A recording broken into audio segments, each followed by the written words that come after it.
La segunda entrevista es presentada por EXA. Y muchas gracias por seguir en sintonía de las 8:45. Vamos a presentarles nuestro tema de investigación, la cápsula de cámara abierta, donde usted verá cómo está funcionando en estos momentos y la polémica en torno a una licitación de más de 600 millones que recién se realizó hace unos días. 6-2011 por 600 millones para oferta de más de 250 medicamentos para la diabetes, asma, cáncer, sida y trasplante renal, entre otros, y para abastecer a hospitales nacionales. Las ofertas fueron entregadas al Ministerio de Finanzas Públicas 2 días antes de que finalizara el gobierno de Colombia, es decir, el 12 y 13 de enero de 2012.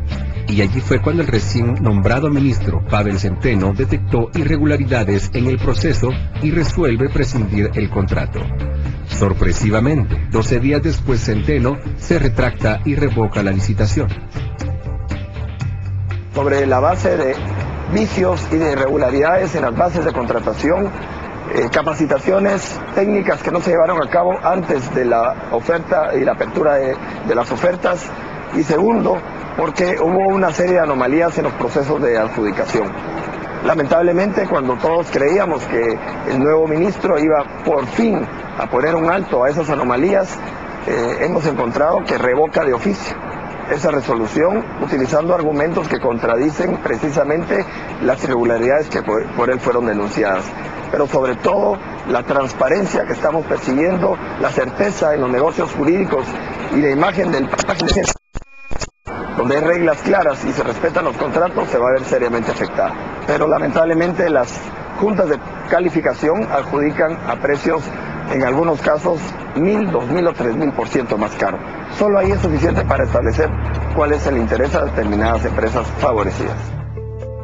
Este proceso pone en evidencia nuevamente el tráfico de influencias que la empresa J.I. Cohen ejerce para seguir gobernando la industria farmacéutica proveedora de los hospitales nacionales. Esta nueva licitación de contrato abierto la favorece con 805 millones al año, lo que significa el 50% de lo adjudicado y un sobrecosto de 204 millones para el Estado anualmente. J.I. Cohen es una empresa señalada de ser financista de campañas políticas y estar ligada a Gustavo Alejos. Un diario nacional indicó que esta batalla la ganó Alejos utilizando a su bancada de la gana y de los independientes corbatas moradas que él maneja tras bambalinas en el Congreso al negociar la revocatoria del ministro del Tesoro. Este señalamiento ha sido desmentido públicamente por Roberto Alejos.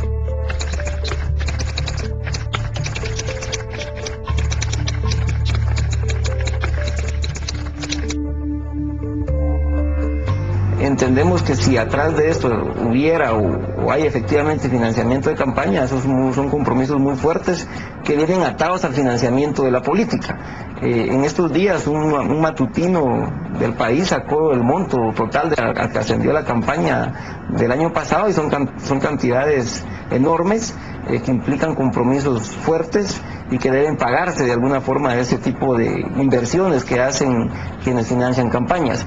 Hasta que no se rompa ese círculo perverso de financiamiento de partidos políticos y tengamos un financiamiento de la política por parte del Estado y que los partidos políticos respondan a la población, a quienes los eligen y no a quienes los financian, no se va a poder eliminar ese tipo de situaciones. Monopolio, favores y presiones políticas o negocio a costa de la salud de los guatemaltecos son los señalamientos que por años rodean a la farmacéutica J.I. Cohen.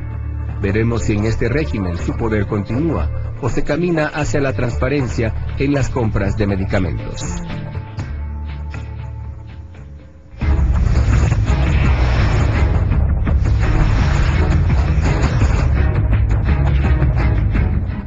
Preguntas que lamentablemente no fueron respondidas por Gustavo Alejos, el exsecretario privado de la presidencia, a quien invitamos a este programa, pero lamentablemente no quiso venir, al igual que el ministro de Finanzas Públicas. Sin embargo, tenemos con nosotros a Ricardo Sagastumen, que es representante de farmacéuticas, y Andrés Castillo, que es el presidente de la Cámara de Industria, para debatir un poquito sobre este tema. Andrés, ¿Qué es lo que está pasando? Ustedes como Cámara han hecho un pronunciamiento. ¿Cuál es el otro lado de la moneda, cómo se ve esta situación? Bueno, buenas noches a todos. Primero, quiero dejar clara la posición de Cámara de Industria. Este es un tema controversial. Cuando uno se mete a los detalles, pues uno podría perderse fácilmente por la cantidad de tecnicismos que hay, pero Cámara de Industria siempre ha apoyado la transparencia, siempre ha provocado que las autoridades hagan una política de transparencia, y estamos seguros que Guatemala nunca se va a desarrollar si no tenemos una política de transparencia y rendición de cuentas por parte de los funcionarios públicos. A primera vista, la decisión del ministro, uno pudiera aplaudirla en el sentido de decir, bueno, se detectó alguna anomalía, hay falta de transparencia, hay un tema de corrupción ahí, y por supuesto que eso se va a apoyar. Sin embargo, cuando se presentan los análisis a Cámara de Industria, la Ley de Contrataciones del Estado establece claramente cuándo es que un ministro puede prescindir de los contratos.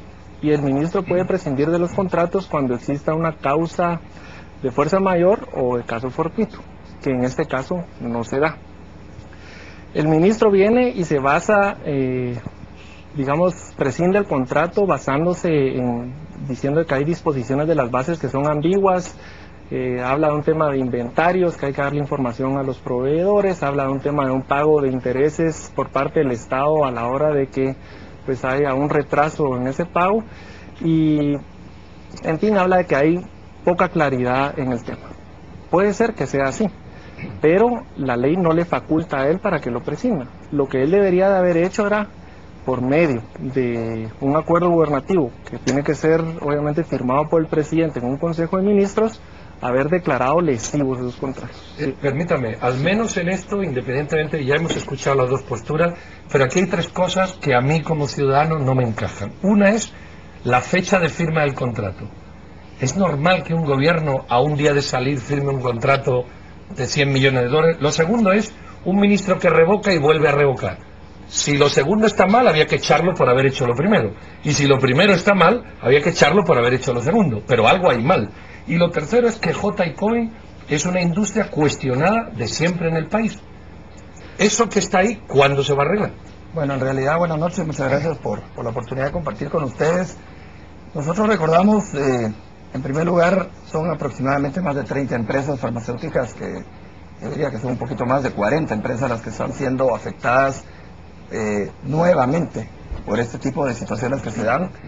Durante los 12 años de este siglo, el actual ministro de Finanzas es el primer funcionario que asume una posición muy clara y definida cuando decide prescindir, salvando un poco los temas de criterios legales en ese sentido, pero hace denuncias muy serias en su resolución que son reales. Realmente las irregularidades, como la él les llama, son cosas reales que sucedieron, que violentan el principio del debido proceso, que es un principio constitucional que está establecido, pero sobre todo también violentan decisiones que en alguna medida debieron haberse tomado durante el procedimiento administrativo.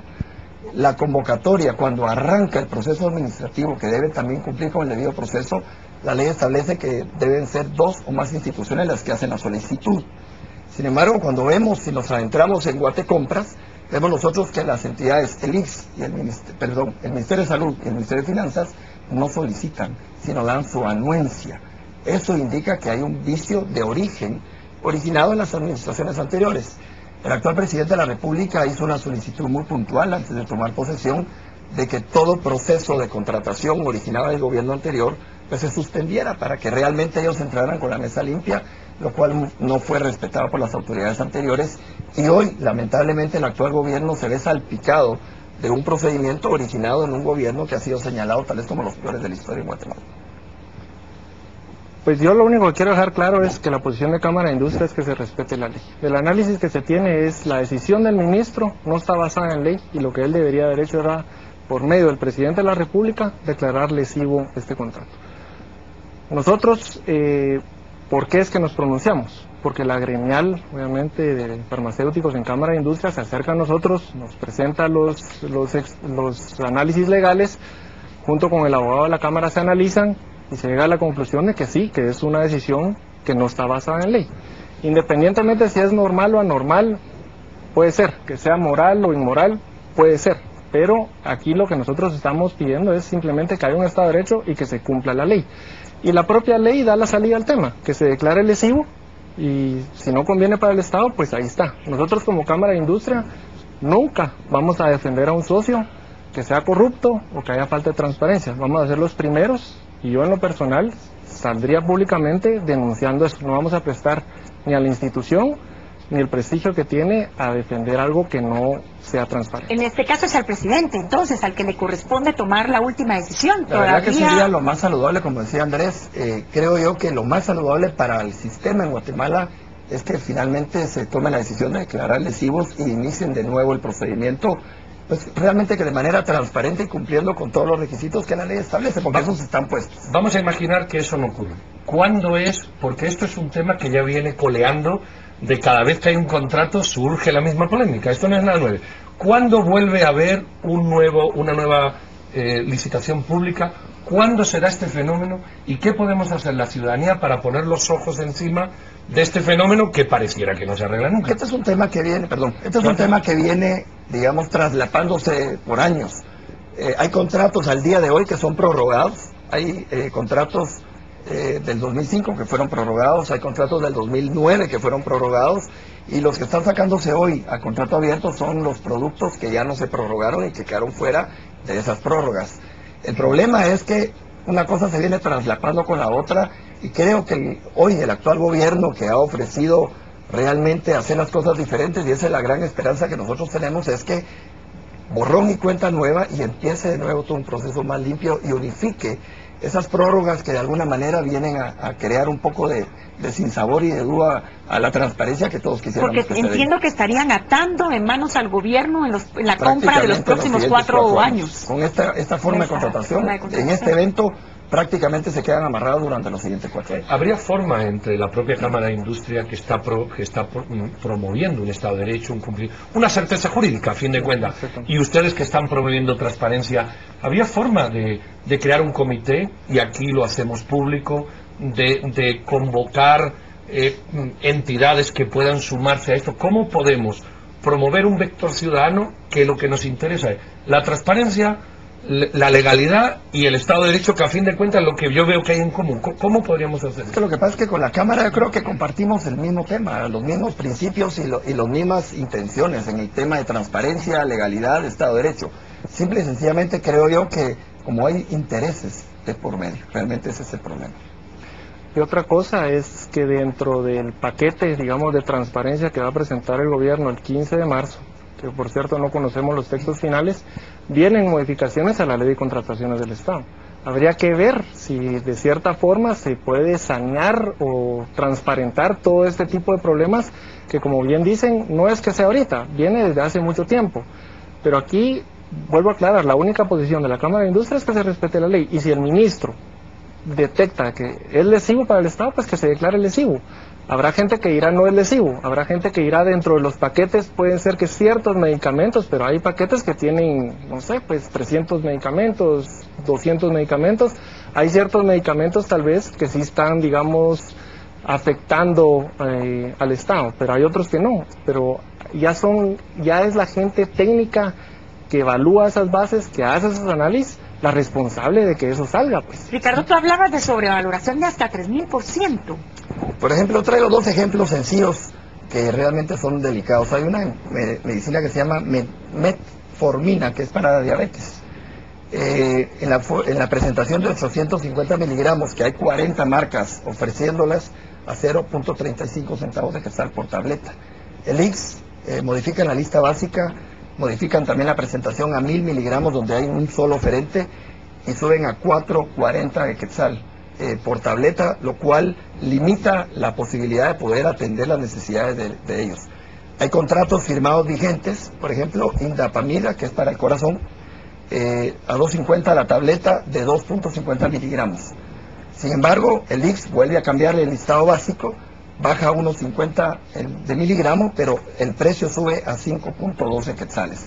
Esos son algunos de los ejemplos, y hay otros ejemplos de donde realmente los hemos puesto en evidencia, incluso en las prórrogas actuales, que de 8 centavos pasaron a 10 quetzales de sobrevaloración. Entonces, estamos hablando de valoraciones muy altas. En los contratos que están prorrogados, habían incluso sobrevaloraciones hasta de 300 millones de quetzales. Bueno, hemos llegado al tiempo. Yo creo que Ricardo nos podrías pasar esos datos, ver si el domingo, en este especial que hacemos, podemos poner un cuadro donde esto se vea como una forma de reflexionar que tenemos que ir a buscar lo que ustedes están de acuerdo. La ley, el Estado de Derecho, la transparencia, la certeza jurídica y la honestidad. Y eso es lo que ustedes y nosotros tenemos que pedirle a este gobierno, que empieza bien, pero que no hay que dejar que olvide que su promesa fue seguridad, transparencia y anticorrupción. Señores, muchísimas gracias. Esperemos avanzar en el ciudadano del país.